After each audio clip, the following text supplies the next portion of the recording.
Welcome to a podcast based on a white paper by Martin Lush, President of NSF Pharma Biotech.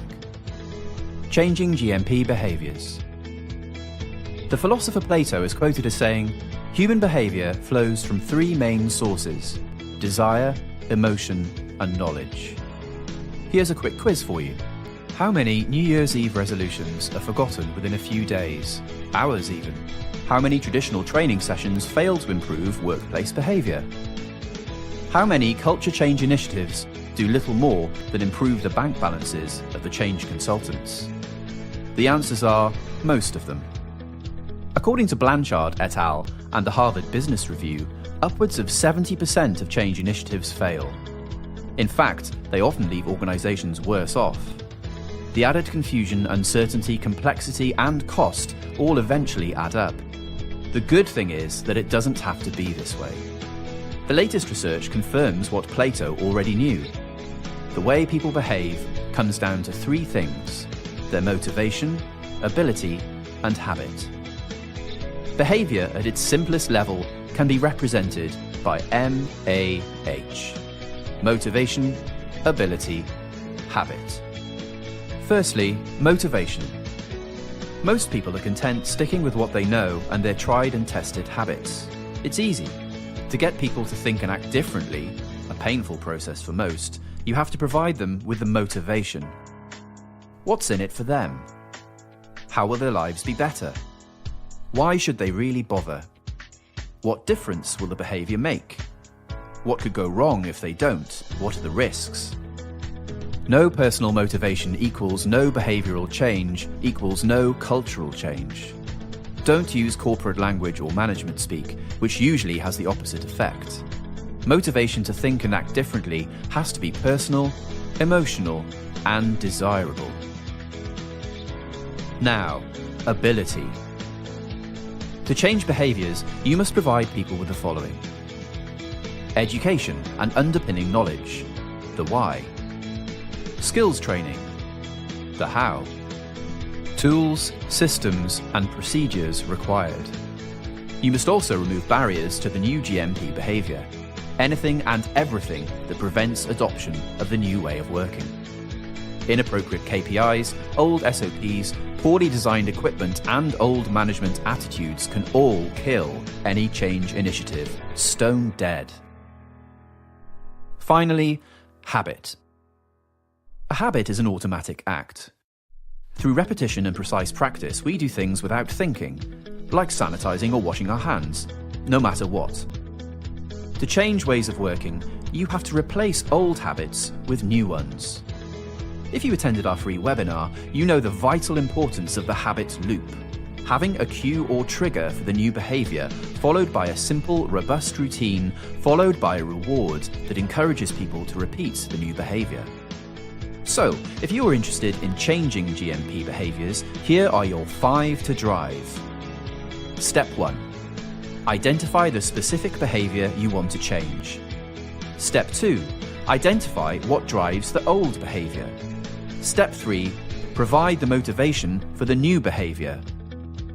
Step 4. Provide the right tools, systems, and procedures.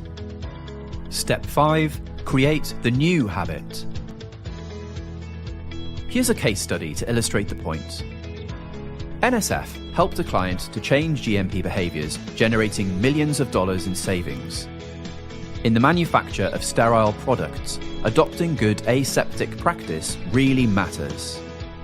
This is how operators in the Grade A areas, Class 100, interact with the product and process. Poor aseptic practices equals increased risk of contamination equals risk-reduced assurance of sterility. One vital part of good aseptic practice is the routine sanitization of operators' gloved hands every time they move between Grade A and Grade B. This must become a vital habit. When the client came to us, it was experiencing the following: inconsistency in glove sanitization practice. Most sprayed their hands, but differently. Some operators simply forgot. Adverse trends due to bacteria being found on the gloved hands during routine monitoring. Very costly investigations, and even worse, batch rejects. Our client did its best to fix the situation, but the additional training, signature checking, and SOP amendments only made the situation worse. We then took the client through our 5-step process, which has, over the first 6 months, saved many millions of dollars in direct and indirect costs. Step 1. Identify the specific behavior you want to change. The behavior was defined as ensure operators spray their hands in a consistent manner each and every time they move from grade A to grade B and back. Step 2. Identify what drives the old behavior.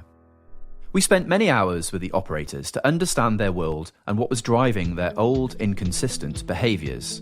This is what we found.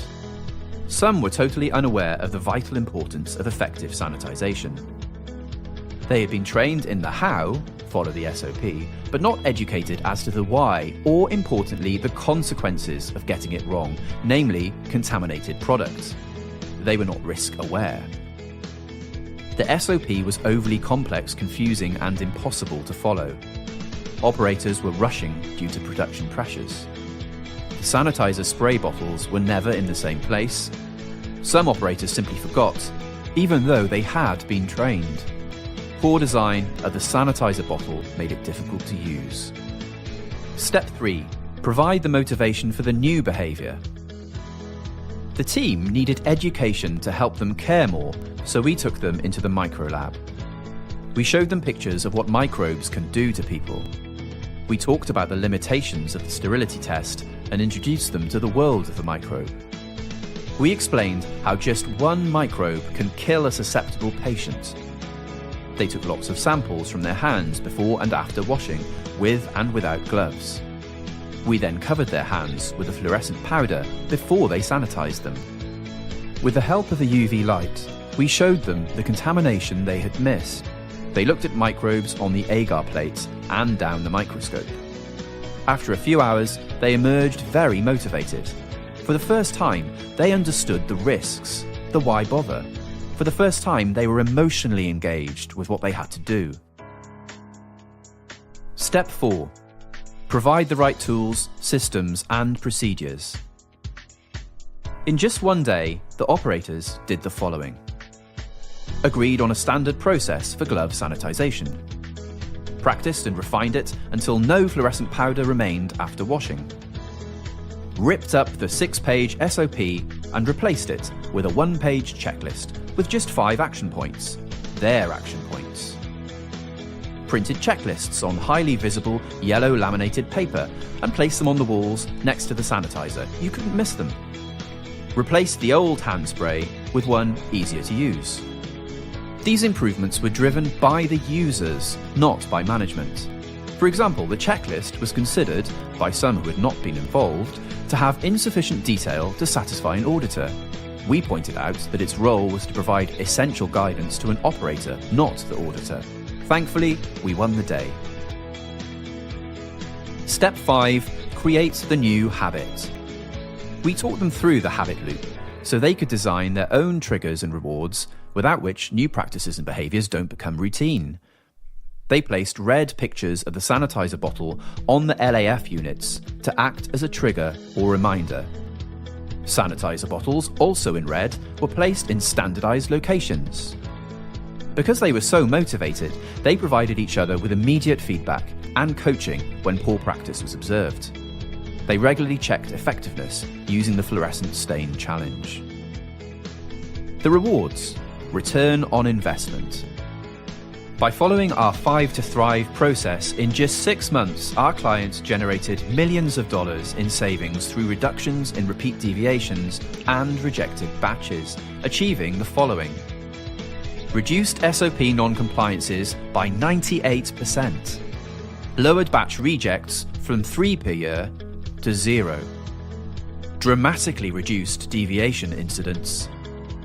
And improved aseptic practice and therefore patient safety.